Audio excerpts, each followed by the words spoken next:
Remington is the group publisher of Houston Magazine in the daytime, but by night, he is the Chief Possibility Officer of Prepare for More. Now, Prepare for More is a self-development company that helps people achieve their individual human potential. Peter also is the author of a book entitled Be a Holic and 14-Step Process to Becoming a Success-aholic. He is a wonderful, successful speaker, trainer, and life coach. So we welcome him. Thank you, Peter.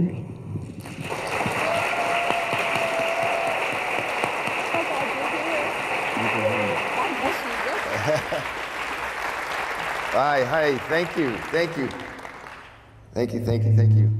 Okay, if anybody saw me speak last year, I think you realize that I work in acronyms. So there's going to be a bunch of acronyms tonight. So when it comes up, I'll give you fair warning and I'll just say acronym, and you can go ahead and go from there. So, all right. But, you know, they're saying that tonight's talk is about the word stop, the power of stop. We've all heard the expression, when the going gets tough, the tough get going. That's right. But my expression is, when the going gets tough, the smart stop. See, the thing about the going getting tough and the tough going is that when the tough get going, they're in a very reactive state of mind. And when you're in a reactive state of mind, you can't think straight. Your ego is taking over.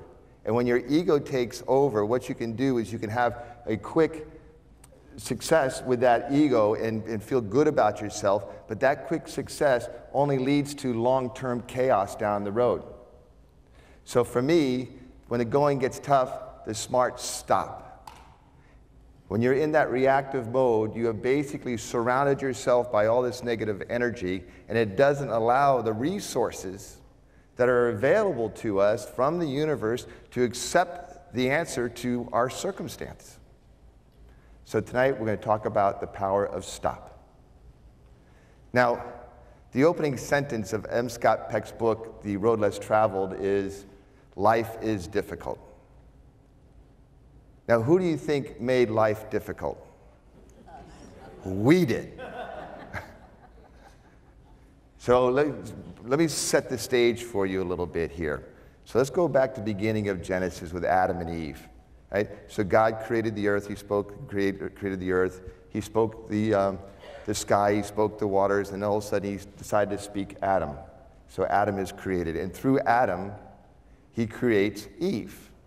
Now here they are in this beautiful place called Eden, where there's filled with light. There's no troubles whatsoever. But he said to them one thing. He said, don't eat from that tree, that forbidden fruit. Don't do that. Right?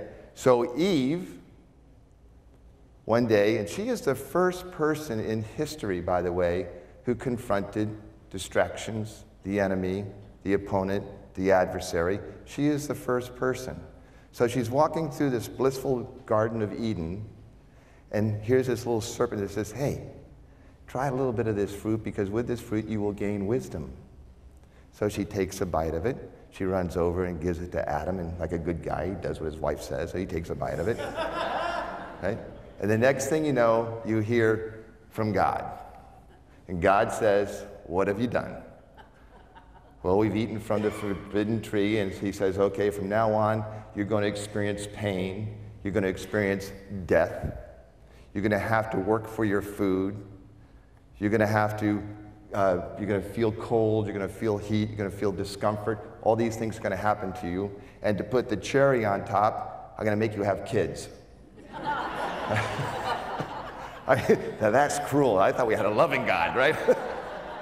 So now the Kabbalists have a different thing. The Kabbalists will tell you that we were all spirits, and we're flying through as light, through the universe as light. And as we were flying through the universe as light, life was pretty boring. And if you think about it, they had no competition. There's nothing for them to succeed over. So it's just a constant flow of energy of light. It's kind of like playing the game of hide and go seek, right? So I'll turn around, you guys go hide. I'll give you to 10. 1001, 1002, 1003, 10. Well, you're still here. And there's no fun, there's no competition, right? So there's one guy in this stream of energy of light. His name was probably Adam, too. And he said, you know what? Let's create some competition. So the light, God said, fine, let's go down there. We have this place called Earth. We'll go down there. And now you can have an opponent. And your opponent is going to give you trouble. He's going to be there all the time. He's going to be there to distract you. He's going to be there to cause you procrastination. He's going to be your enemy, your devil, your Satan. So now, here we are. The game is afoot.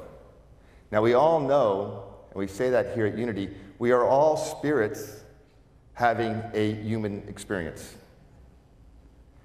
So we have this opponent over here that's pretty powerful. We have our light within us, which is very powerful. And then just to give us some trouble, they give us a human body. And with that human body, they give us a heart.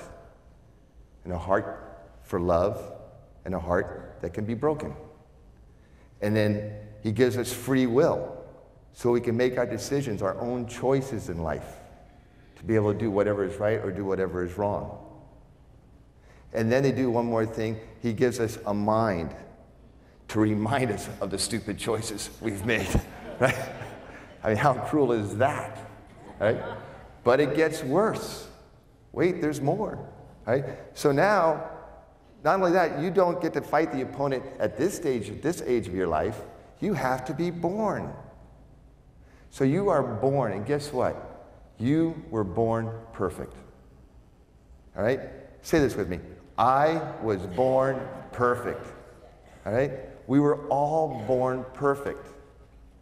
But the problem with that is that we are born perfect into an imperfect world by imperfect parents, whom, by the way, were also born perfect into an imperfect world by imperfect parents, whom, by the way, were also born perfect into the imperfect world by imperfect parents, all the way back to Adam and Eve. They were the first set of imperfect parents out there, weren't they? So now you have this going on. So now you have these imperfect parents, and at a very early stage of your life, you're being programmed. And you're being programmed by some pretty credible people. Your parents, your church, your teachers, your siblings, your coaches, your friends' parents. Just about everybody is out there to influence you in your imperfectness. And they were putting little imprints on your mind as you're growing up, starting at the age of 3, 4, 5, 6, 7, 8, 9, 10. You're getting these little imprints in your mind. And depending on whether they were good or bad, or whether or not they were given in the level of intensity that they were given to you, if they were a super strong intensity of goodness, that's great, or a super strong intensity of negatives, that's not so great. But it's building up your emotional psyche. So there's the stage. Now the game is really afoot. The rules are these. You, your great spirit, your light, against all that other stuff.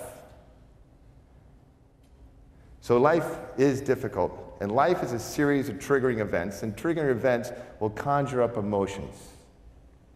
Now for me, you sit there and you have a feeling of, let's say, a deja vu, where you've been someplace before that you've been before, and you have that nice blissful experience saying, I've been here before and I really like this feeling. And then there's the experience that I have felt before, which I call vujade. Yeah, I've been there before, vujade. I've been there before and I don't want to go back. Right? But we have these emotions, these experiences, and they come to us, and when they're delivered to us, these experiences are delivered to us with zero emotions attached to it. They come to us nice and clean, and it's until we attach an emotion to that experience that we either become what I call the victim or the victor of that experience. If it brings up a negative emotion, you become the victim. If it brings out that positive emotion, you become the victor. And the only difference between a victim and a victor is the I am or the OR. And the I am in victim stands for internal mutilization. When we become victims of an experience, We start to bring up those negative implants that we had, those negative imprints we had as children, and we start to just get tight. And we get tighter and tighter and tighter. And we feel more and more miserable about ourselves. You know, we are pretty darn good at beating ourselves up, aren't we? There is things I have said to me that if someone else said them to me, I'd punch them in the face, right? But you become that victim. And it's until you get to the point in your life where you can have the outward resistance to those negative emotions. And when you get to that level with that outward resistance, that's when you get to become the victor. So when you want to stop, the first thing you want to do, the S stands for silence. Acronym. The S stands for silence. All right? What you want to do is you want to silence yourself of all those negative emotions. Silence yourself from your limiting beliefs. Silence yourself from conditional thinking. Silence yourself from jealousy, anger, rage. Silence yourself from depression. Silence yourself until you have a clear mind. Get to a state of a clean slate. Because at that point is when you're opening yourself up to the possibilities that are out there that the universe has for you, the answers. In the book of Isaiah, he says, "In quietness and in trust shall be your strength." So when you're quiet and you trust the voice coming to you, you will have your strength to move forward.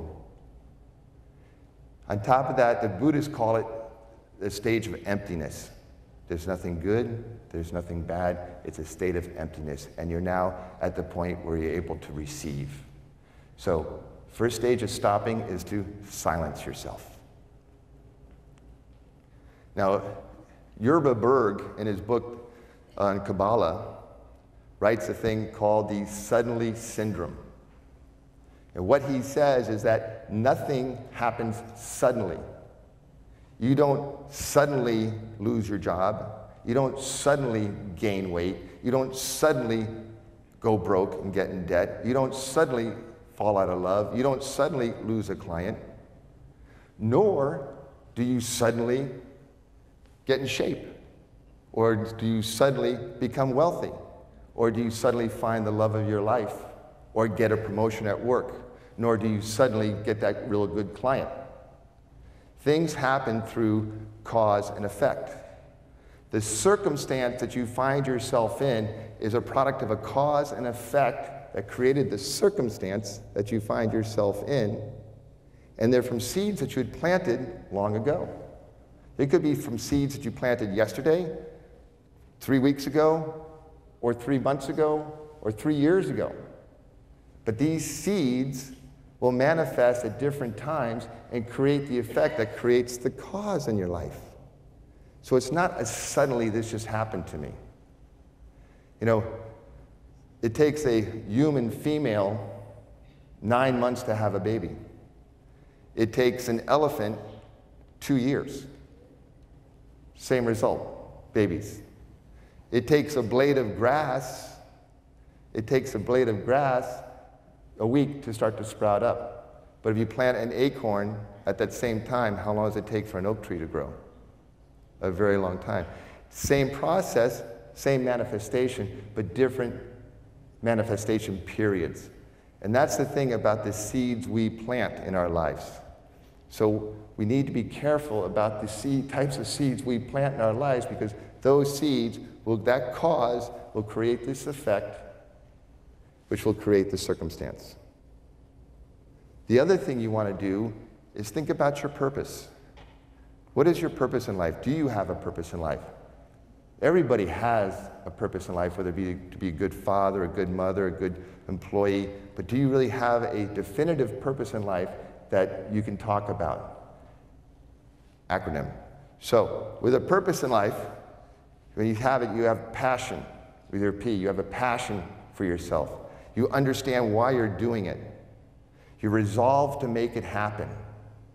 You have protection from the outside limiting beliefs that are out there. You have protection.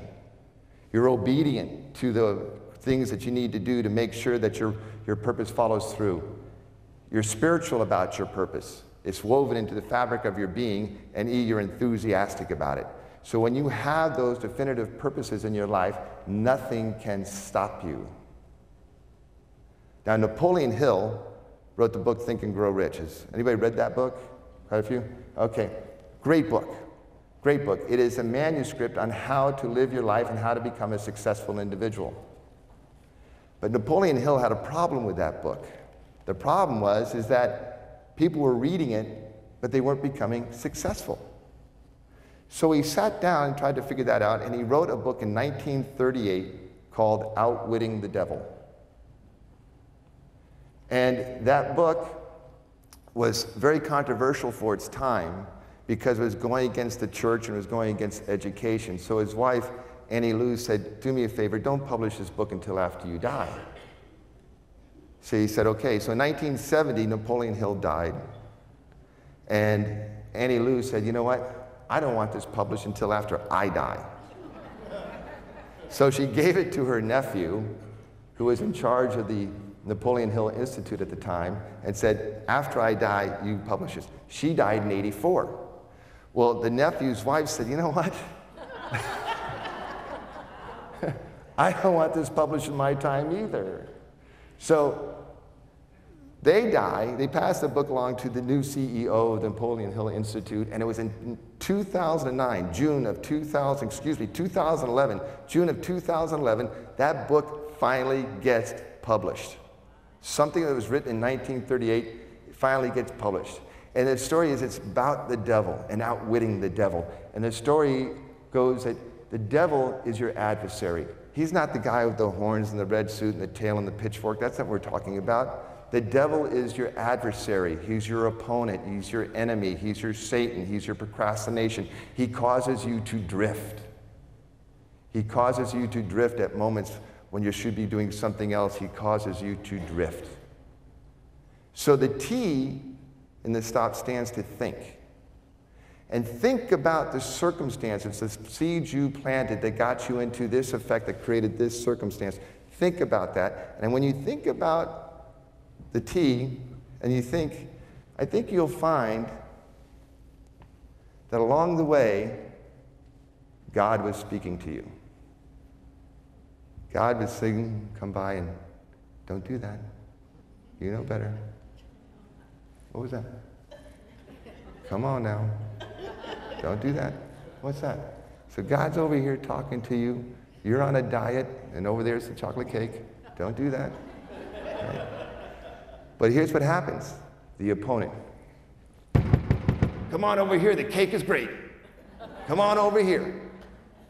Don't spend that money. You know you're trying to buy a new house. Come on over here. The sale is great. 2 for 1. Come on over here. You go over. And you walk over because it's easier to drift, to hear, than it is to resist.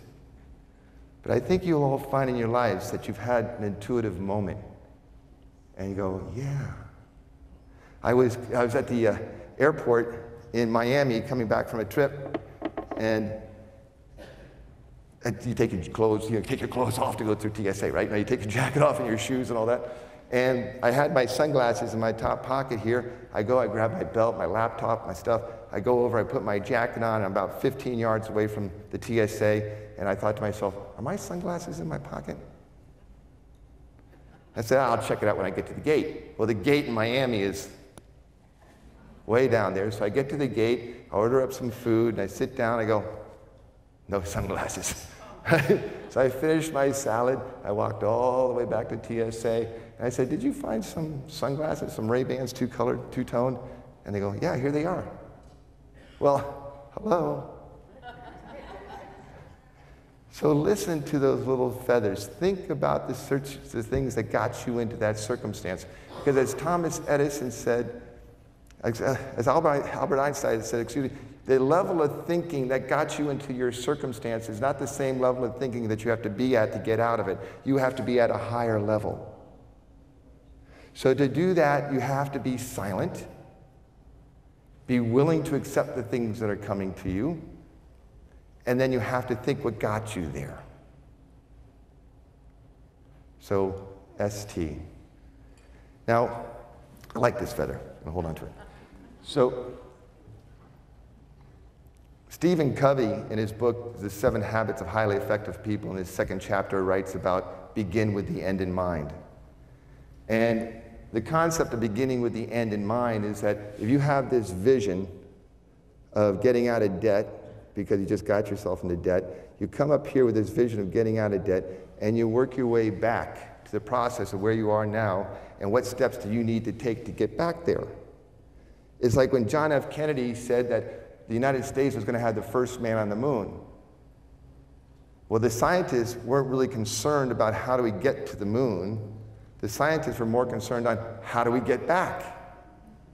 And that's a pretty neat concept, especially if you're going to be one of the first astronauts on that trip, right?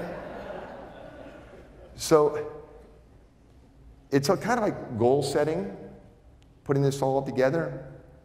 And you have to set up what I call, acronym, can-do goals.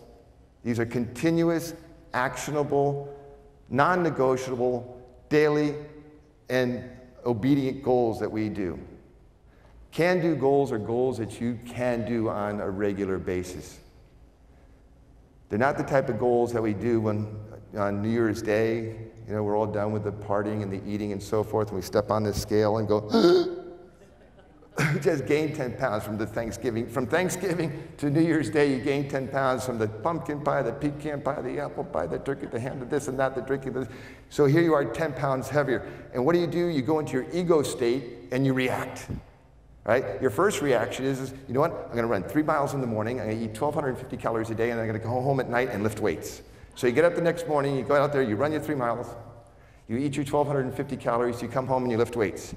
Day 2 comes along, you're like, okay, I'm going to run my 3 miles, I'm going to eat 1,250 calories, and I'm going to go home and lift weights. Day 3, I'm going to run 3 miles, a little bit slower. I'm going to eat 1,250 calories, going to home, lift weights. Day 4, you can't move.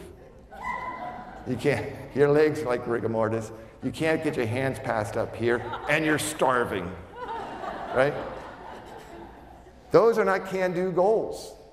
Can-do goals are goals that are continuous, they're actionable, you can measure them, they're non-negotiable, they're done daily, and you do it obediently. Now, part of your non-negotiable goals is that these are your non-negotiables. 2 of those non-negotiable goals should be silence yourself and think. Because throughout your life, don't think that those demons don't come back.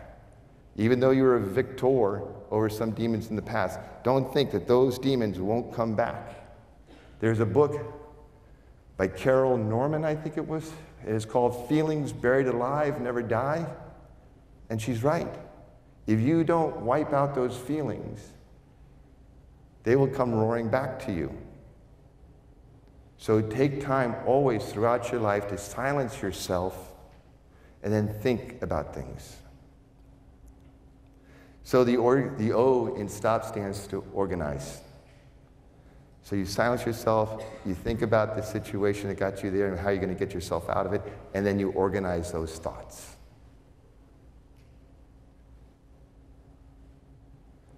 Now, the pain endured while making a vision happen doesn't last nearly as long as the pain endured knowing that you quit.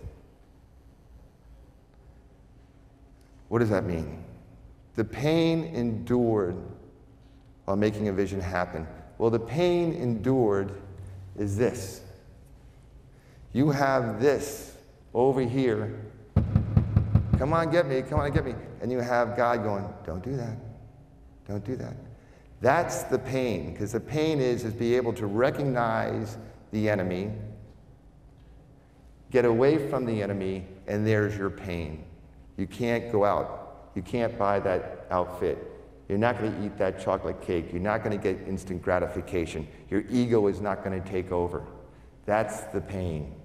But that pain doesn't last nearly as long as coming over here and eating that cake or spending that money and waking up the next morning going, oh my gosh, I can't believe I did it. And what do we do when we get to that mode?